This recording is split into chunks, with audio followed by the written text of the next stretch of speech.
Have sacked head coach Graham Potter after just 9 months in charge. West Ham have released this statement. West Ham can confirm that head coach Graham Potter 2026 season have not matched expectations, and the board of directors believe that a change is necessary in order to help improve the team's position in the Premier League as soon as possible. We'll kind of run back through, look at Graham Potter's record, look what needs to be done with a new man in charge and where it went wrong for Potter. But I just want to start really with the fact that they've got a game on Monday night, Carvey. It's the Monday night football against Everton. I'm kind of taking a wild guess that they might have somebody in place already because the backroom staff have gone. So who is going to step up if they haven't lined someone up? Yeah, information is that Nuno Espirito Santo is going to be the new West Ham coach. That hasn't been confirmed yet, but we're expecting it to be confirmed shortly. The timeline to all this is, if you go back a week to West Ham losing at home to Crystal Palace, that was really Graham Potter's last chance to show that he could turn this around. I think the West Ham board watched that game. Okay, the performance was improved, but West Ham still lost. And at that stage, they decided really to start looking for alternatives and to consider all their options. It is, unfortunate, but that's the football business. That's the way it works. Graham Potter, to his great credit, he just got on with life. He was taking training every day at West Ham's training ground. Of course, he was aware of they have the same quality of wide players who can play that kind of counter-attacking football. I'm sure Nuno would look at the squad, and if he believes that he doesn't have those kind of players, then I'm sure the West Ham board would make funds available for him to strengthen the squad in January. But the funds are not going to be limitless because, of course, like all other Premier League clubs, West Ham operate under pretty tight PSR and FFP regulations. We know the fans wanted a change, lots of them calling for Potter to go. How do you think they'll feel about potentially it being Nuno? I mean, it's difficult to say because, I can't speak for all West Ham fans. They will have a range of opinions. But I think, most West Ham fans you speak to will say that we are unhappy with the way the club is being run. We're unhappy with the London Stadium. And, of course, they've been unhappy with the way the team has been performing. Now, is Nuno the right man to sort everything out? I'm not sure. On paper, I can sit here and tell you, yes, of course, because if you look at his track record, his recent track record is better than Graham Potter's recent track record. But then a lot of people in the game will say to you, from a manager's perspective, West Ham is a very, very difficult job. It's not just managing the players. It's not just getting results on the pitch. There's everything that you have to deal with off the pitch as well. All the politics, all the issues with the way the club is run and the stadium as well, and the fans being unhappy. I think most owners would tell you that if a team is playing well and if a team is getting results, then that tends to calm the fans down. But of course, I think, to be fair to West Ham fans, they have genuine concerns, and I'm not sure they're the kind of people who are just going to say, okay, the team is winning, we're going to forget about everything else. It may quieten them down, it may make Saturday afternoons more enjoyable, but I don't think the issues at West Ham are going to be totally fixed just by bringing in a new head coach. And the understanding is, as you can see there, West Ham looking to appoint Nuno Espirito Santo. When you look at the timing of it all, and you've explained, obviously discussions had been happening from back on Monday. We were expecting maybe this news to have broken a little earlier in the week. They let him go through this news conference. They let him sit down and do these one-on-ones. I'm guessing, which we've already hinted towards, is that this deal has been done with Nuno. Do we expect then him to be in place ahead of the Monday night football? I think the timing of what has happened would point to that happening. West Ham lost to Palace last weekend. The board started looking at potential replacements.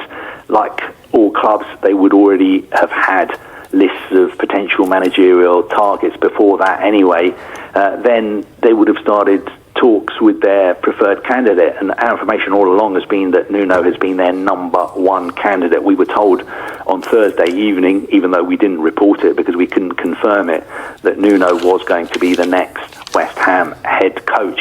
That's why it was a little bit surprising that Graham Potter still took the manager's press conference and did all the interviews yesterday, but the timing points to the fact that Nuno will be in charge on Monday. Maybe a lot of managers would have looked at the fixtures coming up and said, you know what, if I'm going to take the West Ham job, I'd rather wait until the international break, because I'd rather swerve Everton away and Arsenal away. I don't particularly want to start my time at West Ham with 2 defeats. I also want to say that I think we should be fair to Graham Potter as well, because you know, he's had a very, very difficult job on his hands at West Ham. I thought he did an incredible job yesterday in all his interviews, in the press conference as well. Just put yourself in his shoes. You know, somebody who is trying to do his job when he knows that in the background his employers are looking for potential replacements, when he knows that social media and the media and us in the broadcast media as well are talking about him losing his job. I believe that, you know, he showed a lot of class and a lot of dignity by the way he conducted himself. He was back in the training ground straight after the defeat against Crystal Palace. He was taking training every day. He was trying to block all the noise out. He was trying to prepare his players as best as he could for the game against Everton. And I think it should go on the record as well that there were quite a few, you know, senior players at West Ham who were very close to him and thought that he had been doing a good job in very, very difficult circumstances. And there were players as well in that squad who wanted him to stay. Of course, as you get in any squad, there are players who are unhappy, players who don't get on with the manager, players who may be happy that he's now gone. But I think, you know, I think we should, in all the talk about Nuno and what's happened and what's going to happen in the future, I think we should also acknowledge the fact that despite the fact that results haven't been good, Graham Potter has tried his absolute best in very, very difficult circumstances. Yeah, I'm really glad you've made that point. I think you're absolutely right there, Carvey. Just finally, I want to ask then, I mean, what do we think is next for Potter? He had obviously great times at Brighton, tipped as potentially an England manager of the future, but yet another job where he's underperformed. I think Graham Potter will be back. You know, he's still very young. He's still somebody who has a lot to offer the game. I think in the future, when he goes for jobs, the fact that, okay, it didn't work out for him at West Ham is going to be a negative, but I don't think it's going to be the end of the road for him as a head coach, as a manager, because people in the game know that the West Ham job is one of the hardest jobs in English football at the moment. So I think what happens in these cases most of the time is that managers go away,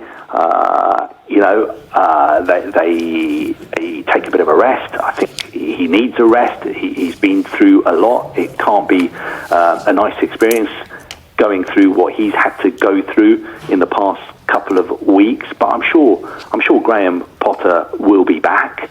Managers lose their jobs all the time, and managers get jobs all the time. And I think he's still young enough and obviously talented enough, and he's somebody who has a huge amount to offer the game. I don't know whether he'll be in the Premier League or Europe. He's worked in Europe before, but I'm sure he will not be short of offers going forward, because everybody in football knows that if you fail at West Ham as a manager, it doesn't mean that you are a failure as a manager.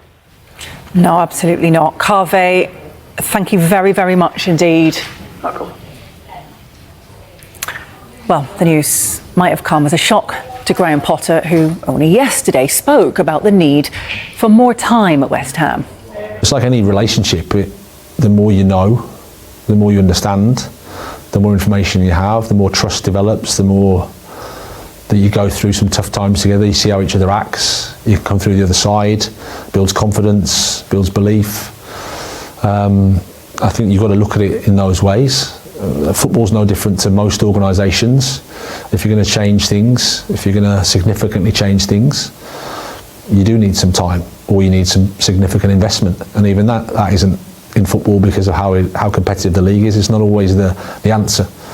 So it's very complex, and that's why it's a lot easier to just look at the short-term results and make your references from that. Well, Potter also discussed his relationship with the West Ham board and believed he was on the same page as David Sullivan and Karen Brady.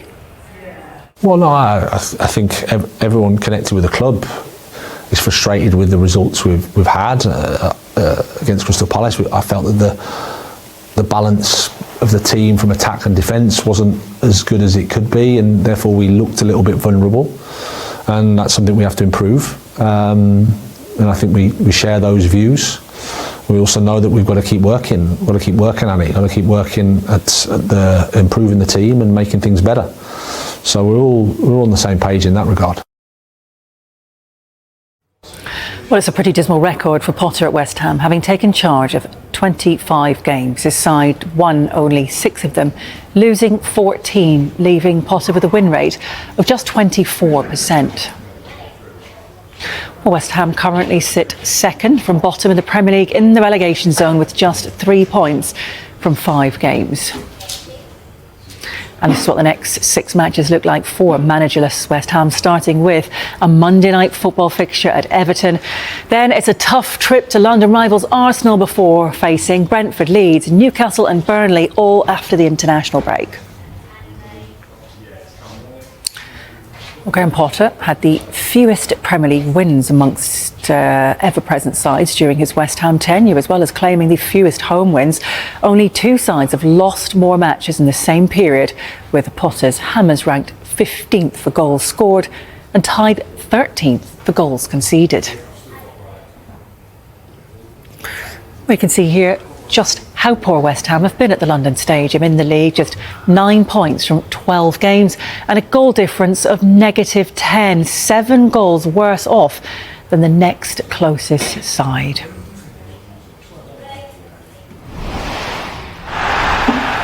Lots more reaction to the news that West Ham have this morning parted ways with Graham Potter, looking to appoint Nuno Espirito Santo. We'll speak to a West Ham fan next to get their reaction.